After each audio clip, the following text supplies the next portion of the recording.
Hello friends, இந்த வீடியோவில் நாலாக மடித்து ப்ளவுஸ் கட் பண்ணோம்ல, அந்த ப்ளவுஸ் கட்டிங்கோட ஸ்டிச்சிங் தான் பார்க்க போகிறோம். ஷோல்டர் ஓப்பனாக வராது, அப்படியே ரெண்டாக கிளாத் மடித்து நாலாக ஃபோல்டிங் பண்ணி கட் பண்ணுற மாதிரி இருக்கும். இது நேர் கட்டிங்கில் மட்டும்தான் வரும். இப்போ இதை மாதிரி ப்ளவுஸ் கட்டிங் அண்ட் ஸ்டிச்சிங் வந்து பிகினர்ஸ் தாராளமாக யூஸ் பண்ணலாம். எந்த மிஸ்டேக்குமே வராது, ஃபிட்டிங்லேயும் எந்த குறையுமே இருக்காது, நீட்டாக இருக்கும். இப்போ பெல்ட்டோட அளவு 3.5 இன்ச்சு 3.5 இன்ச்சு ரெண்டு பக்கமும் எடுத்துருக்கோம். அது எப்படி எடுத்துருக்கோம்னா, ஃப்ரண்ட் பீஸில் இது மாதிரி 1/2 இன்ச்சு மார்க் பண்ணிக்கிட்டு ஆம்போல் கிட்டலாம் கரெக்டாக ஷோல்டர்லாம் கரெக்டாக வச்சுருங்க. இப்போ இடுப்பு மடித்து தைக்கிற வரைக்கும் உள்ள அளவுலேருந்து 1/2 இன்ச்சு எக்ஸ்ட்ரா வச்சு நம்ம பெல்ட்டு கட் பண்ணிக்கணும். இப்போ அதை அப்படியே ஸ்டிச் பண்ணிக்கலாம். பெல்ட் வந்து வசம் மாறாமல் தைக்கணும். ஆஸ் யூஸ்வல் உங்களுக்கு எல்லாருக்கும் தெரிஞ்சிருக்கும் மேக்ஸிமம். ப்ளவுஸ் ஸ்டிச்சிங் வீடியோ நிறைய வீடியோஸ் நம்ம சேனலில் இருக்குது, தேவைப்பட்டால் அதை பாருங்கள். இப்போ பெல்ட் வந்து ஃபஸ்ட்டு தைச்சி வச்சுக்கிட்டோம். அடுத்தது வந்து ஸ்லீவ் வந்து ரெடி பண்ணிக்கலாம். ஸ்லீவ் வந்து இது பிட்டில் எடுத்த கிளாத் அப்படிங்கிறனால இது மாதிரி பிரிண்டட் வரும். இந்த பிரிண்டட் வந்து நமக்கு லெஃப்ட் ஸ்லீவில் போயிடுற மாதிரி உள்பக்கம் நான் மடித்து தைக்கிறேன். மேக்ஸிமம் இந்த மாதிரி 2x2 கிளாத் எல்லாமே ரெண்டு பக்கமும் ஒரே மாதிரி தான் வரும். உள்பக்கம் வெளிப்பக்கம்னு நம்ம எதுவும் குழப்பிக்க தேவையில்லை. இப்போ அதே மாதிரி ஸ்லீவ் பேக்கில் முடிச்சிருக்கோம், பேக்கில் ஆரம்பிக்கணும். இந்த ஒரு ஸ்டெப்பு ஃபாலோ பண்ணிக்கங்க. 3/4 இன்ச்சு கிளாத் விட்டுருக்கேன், அதில் சென்டரில் ஓட்டு தையல் போட்டுக்கிறோம். இதை வந்து நம்ம ஹெம்மிங் பண்ணிவிட்டு அந்த தையலை பிரித்து எடுத்துக்கலாம். இப்போ அடுத்ததாக பார்த்தீங்கன்னா, இந்த ப்ளவுஸோட சைஸ் வந்து 33 இன்ச்சு. அதுக்கு தகுந்த மாதிரி நான் கட்டிங் போட்டு டாட்லாம் மார்க் பண்ணியிருக்கேன். இப்போ அந்த டாட்டோட அச்சை இது மாதிரி விரலால் அப்படி தேய்ச்சி விட்டிங்கன்னா ரெண்டு பக்கமுமே வந்துடும். நீங்கள் நல்லா டார்க்காக மார்க் பண்ணிவிட்டு அதுக்கப்புறம் டாட் பிடிக்கலாம். நான் ஃபஸ்ட்டு அப்படியே இது வந்து ஷோல்டர் வந்து கட் ஆகாமல் இருக்கும். அப்படியே நமக்கு ஃப்ரண்ட் பீஸ் வந்து ஃபஸ்ட்டு தைச்சி எடுக்கிறேன். பேக் பீஸு நான் நம்ம தைக்கல. இதில் வந்து ஒரு சௌரியம் என்னென்னா, நீங்கள் ஃப்ரண்ட் பீஸ் தைச்சிட்டு பேக் பீஸ் தைக்கும் போது உங்களுக்கு சைடு அப் அண்ட் டவுன் வராமல் தைக்கிறதுக்கு ரொம்பவே யூஸ்ஃபுல்லாக இருக்கும். ஸோ வீடியோ தொடர்ச்சியாக பார்த்துக்கிட்டே வாங்க, ரீசன் வந்து நான் சொல்கிறேன். இப்போ வந்து நம்ம 3 டாட்டும் பிடிச்சிட்டு பெல்ட் வந்து அட்டாச் பண்ணிக்கலாம். அந்த டாட்டை வந்து நான் வந்து மடிச்சிக்காமல் கிராஸாக கட் பண்ணி விட்டுட்டு அப்படியே ஜாயின் பண்ணிக்கிறேன். மடித்தும் நீங்கள் தையல் போடலாம், இந்த மாதிரி கிராஸாக கட் பண்ணிவிட்டும் தையல் போட்டுக்கலாம். அதனால் எந்த மிஸ்டேக்குமே வராது. ஃப்ரண்ட் பீஸில் இப்போ அப்படியே அடுத்தது வந்து ஐப்பட்டியும் தைச்சிக்கிறோம். இதை மாதிரி நாலாக ஃபோல்டிங் பண்ணி ப்ளவுஸ் கட்டிங்கில் பார்த்தீங்கன்னா உங்களுக்கு ஆம்ஹோல் பீஸ் இந்த மாதிரி அப்படியே ரவுண்ட் ஷேப்பில் வரும். இதை நம்ம ஹூக் பட்டி ஐப்பட்டிக்கு யூஸ் பண்ணிக்கலாம். 3.5 இன்ச்சு எடுத்திருக்கேன். ஐப்பட்டி அகலம் ஜாயிண்ட் வந்து உங்களுக்கு எப்போதும் தெரிஞ்சிருக்கும். ஃபஸ்ட்டு 1/2 இன்ச்சில் ஜாயின் பண்ணிக்கிட்டு ஐப்பட்டியோட அகலம் எந்த அளவுக்கு தேவையோ அந்த அளவு ஃபஸ்ட்டு ஃபோல்டிங் பண்ணி மடித்து தைச்சிட்டு, இதை மாதிரி நம்ம ஒரு வேளை ஐ வந்து நீங்கள் மிஷினில் வைக்கிறீங்கன்னா ஃபஸ்ட்டே மார்க் பண்ணிவிட்டு அதுக்கு தகுந்த மாதிரி ஐ வைங்க. முடிக்கும் போதும் சரி, ஸ்டார்ட் பண்ணும்போதும் சரி, நல்லா லாக் தையல் போடுங்க. ஏன்னா நம்ம ஹூக் வந்து மாட்டி கழட்டும் போது நமக்கு அடிக்கடி யூஸ் பண்ணாலும் உங்களுக்கு கிளாத் வந்து கிழிஞ்சி போகாமல் இருக்கும். அதனால் லாக் தையல் வந்து 2 இதுலேயும் போட்டுங்க. மொத்தம் 5 ஐ வந்து நம்ம மிஷின்லேயே தைச்சி எடுத்திருக்கேன். ஃபஸ்ட்டு வந்து பார்த்திங்கன்னா ஒரு போர்ஷனை அப்படியே ஃபுல்லாக முடிச்சாச்சு. இப்போ அடுத்தது அப்படியே திருப்பிட்டு இன்னொன்று ஹூக் பெட்டி பக்கம். இப்போ அடுத்ததாக பார்த்தீங்கன்னா அப்படியே திருப்பிட்டு ஹூக் பெட்டி பீஸ் வந்து நம்ம தைச்சிக்கிறோம். இப்போ ஒரு சைடு ஐப்பட்டி பக்கம் உள்ள அந்த ஃப்ரண்ட் பீஸை எடுத்தீங்க அப்படின்னா பெல்ட் ஜாயின் பண்ணுறது, டாட் பிடிக்கிறது, ஐப்பட்டி வைக்கிறது அப்படியே ஃபுல்லாக அந்த வேலையை முடிச்சுட்டு அடுத்த ஃப்ரண்ட் பீஸ் வந்து நம்ம தைக்க ஆரம்பிக்கலாம். கட்டிங்கும் சரி ஸ்டிச்சிங்கும் சரி ரொம்பவே ஃபாஸ்ட்டாக தைச்சி முடிச்சிடலாம் அந்த ப்ளவுஸு. அதே மாதிரி ஃபிட்டிங் வந்து உங்களுக்கு எந்த குறையுமே இருக்காது. மேக்ஸிமம் கிராமப்புறத்துலலாம் பார்த்தீங்கன்னா உங்களுக்கு இந்த மாதிரி மெத்தடில் தான் ப்ளவுஸ் கட் பண்ணி தைச்சி கொடுப்பாங்க. அவங்கெல்லாம் பார்த்திங்கன்னா ரொம்பவே கரெக்டாக போடணுன்னு நினைப்பாங்க. நெக் வந்து ரொம்ப இறக்கம் இருக்காது. ஸ்லீவ் வந்து கொஞ்சம் நீளமாக இருக்கும். ரொம்ப கட்டக்கை போடுறதில்ல யாரும் இப்போ. அதுவும் டெய்லி வேர் ப்ளவுஸ் யூஸ் பண்ணுறவங்க மேக்ஸிமம் வந்து அளவு வந்து ரொம்பவே கரெக்டாக எதிர்பார்ப்பாங்க. ஆனாலுமே நமக்கு இந்த கட்டிங் அண்ட் ஸ்டிச்சிங் மெத்தடில் உங்களுக்கு எந்த குறையுமே வராமல் ரொம்பவே ஃபிட்டிங் வந்து ரொம்ப சூப்பராக தைச்சி கொடுக்கலாம். பிகினர்ஸ் வந்து இதை நல்லா புரிஞ்சுக்கிட்டு கரெக்டாக கட் பண்ணி தைச்சி கொடுத்துட்டிங்கன்னா உங்களுக்கு வந்து ஸ்டார்டிங்லேயே ப்ளவுஸ் தைக்கிறது வந்து ரொம்பவே ஈஸியாக இருக்கும். இதுக்கப்புறம் நீங்கள் எந்த அட்வான்ஸ் லெவல் வேணாலும் நீங்கள் கற்றுக்கலாம். ஸ்டார்டிங்கில் இந்த மெத்தடில் நீங்கள் ட்ரை பண்ணும்போது ரொம்பவே ஈஸியாக இருக்கும். அதே மாதிரி ஹூக் பெட்டி ஐப்பட்டி அகலம்னு பார்த்தீங்கன்னா ஐப்பட்டி ஒரு 3/4 இன்ச்சு அளவுக்கு நான் தைப்பேன். ஹூக் பெட்டியும் அதே மாதிரி 1/2 இன்ச்லேருந்து 3/4 இன்ச்சு வரைக்கும் நம்ம வெளிப்பக்கம் அந்த அகலம் வந்து நம்ம தைச்சி எடுக்கலாம். இப்போ 2 பக்கமே ஃப்ரண்ட் பீஸ் வந்து நம்ம வேலையை முடிச்சுக்கிட்டு தான் பேக் பீஸ் வந்து மடித்து தைக்கிறோம். இது எதனால் அப்படின்னா, பிகினர்ஸ் ஒரு வேளை அந்த பெல்ட்டு தைக்கும் போது நீங்கள் கூட குறைச்சி தைச்சிட்டிங்க அப்படின்னா இப்போ மடித்து தைக்கிறப்ப 1/4 இன்ச்சோ 1/2 இன்ச்சோ நீங்கள் வந்து அதுக்குள்ளே நம்ம பேக் பீஸில் அட்ஜஸ்ட் பண்ணி கரெக்ட் பண்ணி தைச்சிக்கலாம். இப்போ 1.25 இன்ச்சு நான் வந்து அளவு எடுத்திருக்கேன். நான் எனக்கு கரெக்டாக தைச்சிட்டேன்.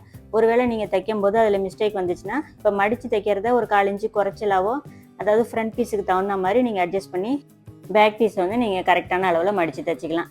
இது பிகினர்ஸுக்கு வந்து ரொம்பவே ஒரு யூஸ்ஃபுல்லான டிப்ஸாக இருக்கும். சைடு அப் அண்ட் டவுன் வராமல் உங்களுக்கு ப்ளவுஸ் தைக்கிறதுக்கு இது ரொம்பவே யூஸ்ஃபுல்லான ஒரு விஷயமா இருக்கும். கண்டிப்பாக இது மாதிரி ட்ரை பண்ணி பாருங்கள். இப்போ வந்து பேக் பீஸில் லைட்டாக வந்து கிராஸ் நான் இது மாதிரி எடுத்துக்கிறேன். கொஞ்சம் முன்ன பின்ன இருந்துச்சுன்னா அந்த கிளாத்தை வந்து ஈவனாக இருக்கிற மாதிரி வச்சு கட் பண்ணிக்கிட்டு இப்போ ஷோல்டர் ஜாயின் பண்ணிக்கிறோம். ஷோல்டருக்கும் அதே மாதிரி பார்த்தீங்கன்னா ஓப்பன் பண்ணாமல் நெக்குக்கிட்டேயும் ஆம்ஹோல்கிட்டேயும் அந்த சிசர் கட் வந்து நான் கொடுத்து வச்சுருப்பேன். இது மாதிரி இருக்கும்போது நமக்கு கரெக்டாக ஷோல்டர் வந்து நேராக தையல் போடுறதுக்கு கரெக்டாக இருக்கும். இது ஏன்னா ஃப்ரண்ட் பீஸை முன்ன பின்ன ஏற்றி வச்சு தைச்சிடாம நம்ம கரெக்டான அளவில் தைச்சிக்கலாம். இப்போ அப்படியே வந்து பார்த்திங்கன்னா நம்ம நெக் பீஸ் தைச்சிட்டு அதுக்கப்புறம் ஸ்லீவ் ஜாயின் பண்ண போகிறோம். நெக் பீஸ் தைச்சிட்டு ஸ்லீவ் ஜாயின் பண்ணுறதுனால எந்த மிஸ்டேக்குமே வராது. கண்டிப்பாக தைரியமாக தைக்கலாம். இது வரைக்கும் நான் அது மாதிரி தைச்சிருக்கேன், எனக்கு எந்த மிஸ்டேக்கும் வந்ததில்லை.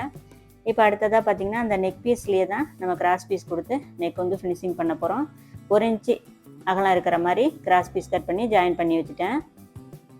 இப்போ நெக் பீஸ் வந்து ப்ளவுஸுக்கும் மேல் பக்கம் இருக்கிற மாதிரி, அதாவது அந்த நெக் பீஸோட ராங் சைடு மேலே இருக்கணும், அது மாதிரி வச்சு ஜாயின் பண்ணிட்டு வரேன். இது வந்து நம்ம விருப்பம்தான். அந்த கிராஸ் பீஸ் வந்து கீழ் பக்கமாகவும் வைக்கலாம், மேல் பக்கத்துலேருந்தும் தைக்கலாம். இதில் என்ன ஒரு விஷயம்னா, கிராஸ் பீஸை நீங்கள் இழுத்து தைக்கலாம், ஆனால் ப்ளவுஸ் பீஸை இழுத்து தைச்சிடக்கூடாது. நீங்கள் எந்த வசத்தில் தைச்சாலுமே தைக்கிறது வந்து அதை ஒரு விஷயத்தை கரெக்டாக ஃபாலோ பண்ணிக்கிட்டிங்கன்னா உங்களுக்கு நெக்கில் வந்து எந்த மிஸ்டேக்குமே வராது. ப்ளவுஸ் பீஸை நீங்கள் இழுத்து தைக்கும் போது தான் உங்களுக்கு கழுத்தோட அந்த ஷோல்டர் இறங்குறது, கழுத்து வந்து லூஸ் ஆகிறது, இது மாதிரி விஷயங்கள் வந்து சமயத்தில் வரும். இப்போ அந்த நெக் பீஸோட அகலம் எந்த அளவுக்கு தேவையோ அந்த அளவுக்கு மடிச்சுட்டு, எப்போதும் போல் நீங்கள் மேக்ஸிமம் எல்லாருக்குமே தெரிஞ்சிருக்கும் நெக் பீஸ் வந்து கொடுக்கறது. இப்போ தையல்னு பார்த்தீங்கன்னா நம்ம ஹெம்மிங் பண்ணல, மிஷின் தையல் போட்டு தான் ஃபினிஷிங் பண்ண போகிறோம். மேக்ஸிமம் யாரும் இப்போ வந்து இதை வேணான்னு சொல்கிறதுல, ஹெம்மிங்கை விட இந்த தையல் வந்து எல்லாருக்குமே பிடிச்சி போயிருக்கு. ஏன்னா டபுள் தையல் போட்டு நம்ம ஃபினிஷிங் பண்ணுறோமா, அதனால். ஸோ டெய்லி வேர் ப்ளவுஸுங்கும் போதே நமக்கு இந்த மாதிரி ஃபினிஷிங் தான் கேட்குறாங்க மேக்ஸிமம். ஏன்னா பிரியாமல் இருக்கும், உங்களுக்கு ஹெம்மிங் வந்து சமயத்தில் பிரியறதுக்கு சான்ஸ் இருக்குது அடிக்கடி வாஷ் பண்ணுறதுனால. அதனால் இப்போ தையல் வந்து எல்லாருமே விரும்புகிற மாதிரி ஆயிடுச்சு. தையல் போட்டு ஃபினிஷிங் பண்ணியிருக்கோம். இப்போ பேக் பீஸையும் ஃப்ரண்ட் பீஸையும் நான் அந்த மாதிரி அந்த மாதிரி பின் போட்டுட்டு அப்படியே பேக் சைடு திருப்பி ஷோல்டர் வந்து அளவு ப்ளவுஸ்க்கு ஈக்குவலாக வச்சுட்டு, எக்ஸ்ட்ரா இருந்துச்சுன்னா இதை மாதிரி பேக் சைடு திருப்பி பார்த்து ஃப்ரண்ட் பீஸில் கரெக்ஷன் பண்ணிக்கிறோம். கரெக்ஷன் பண்ணிக்கிட்டு உடம்பு சுற்றளவையும் மார்க் பண்ணிக்கிறோம். ரொம்ப சிம்பிளான மெத்தட் இது. ரொம்பவே உங்களுக்கு ஸ்லீவுக்கு ஜாயின் பண்ண முன்னாடி இதை மாதிரி சரி பண்ணிக்கிட்டிங்கன்னா உங்களுக்கு எந்த மிஸ்டேக்குமே வராது. எக்ஸ்ட்ரா இருக்கிற கிளாத்லாம் உங்களுக்கு சுருக்கம் கொடுக்காமல் இருக்கும். என்னோடய ஸ்டைலில் நான் வந்து ஸ்லீவ் அளந்து பார்த்துக்கிட்டு ஷோல்டர்லேருந்தே சென்டர்லேருந்து ஜாயின் பண்ணிக்கிறேன் ஸ்லீவு. அதே மாதிரி ஷோல்டர் ஜாயிண்ட் பார்த்திங்கன்னா உங்களுக்கு பேக் பீஸ் பக்கமாக முதுகு பக்கம் திரும்பி இருக்கிற மாதிரி வச்சுட்டு ஸ்லீவு நெக் பீஸு எல்லாமே ஜாயின் பண்ணிக்கங்க. அப்படியே வந்து திருப்பி நம்ம 2 தையல் போட்டுக்கிறோம். எப்போவுமே ஸ்லீவ் ஜாயின் பண்ணும்போது 2 தையல் போடுவோமோ அதே மாதிரி தான். இது வந்து பாதி ஆஃபாக வரும். கையோடு நீங்கள் 2 தையலையும் அப்படியே வந்து ரிவர்ஸில் எடுத்து தையல் போட்டு ஃபினிஷிங் பண்ணிடலாம். அந்த டாட் வந்து கீழ்ப்பக்கமாக ப்ளவுஸோட கீழ்ப்பக்கம் திரும்பி இருக்கணும். கரெக்டான அளவில் நமக்கு அந்த உடம்போட சுற்றளவும் ஸ்லீவோட சுற்றளவும் நமக்கு கரெக்டாக மேட்ச் ஆகிடுச்சு.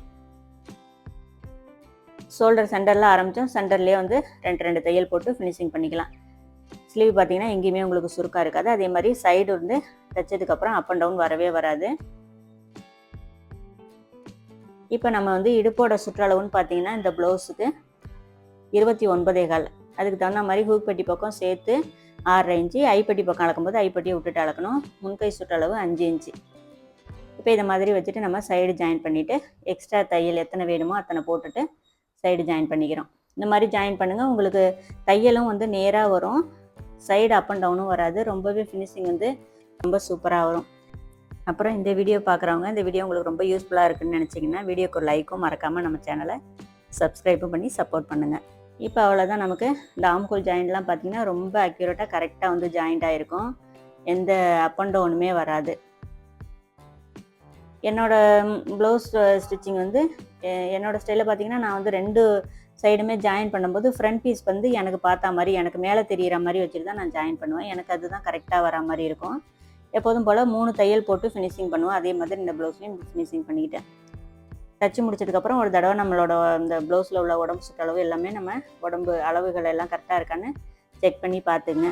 இப்போ லாஸ்ட்டாக தான் நான் வந்து டாட் பிடிப்பேன். சைடு ஜாயிண்ட் 2 ஒன்றா வச்சுட்டு அதுலேருந்து முதுகு பக்கம் வரைக்கும் வர அளவை சென்டராக மார்க் பண்ணிக்கணும். 8.5 இன்ச்சு இருக்குது, நான் 4.25 மார்க் பண்ணிவிட்டு ஒரு 1/2 இன்ச்சு எக்ஸ்ட்ரா இருக்கிற கிளாத்தை டாட் பிடிச்சிக்கிறேன். 13 இன்ச்சு வரைக்கும் ஒரு 3.5 இன்ச்சு நீளத்துக்கு டாட் பிடிக்கலாம். அதுக்கு மேலே போயிடுச்சுன்னா 4 இன்ச்சு வரைக்கும் நமக்கு டாட்டோட நீளம் வந்து பிடிச்சி எடுத்துக்கலாம். இடுப்போட இறக்கத்துக்கு தகுந்த மாதிரி நீங்கள் டாட்டோட நீளம் வந்து பிடிச்சி எடுத்துங்க ப்ளவுஸில்.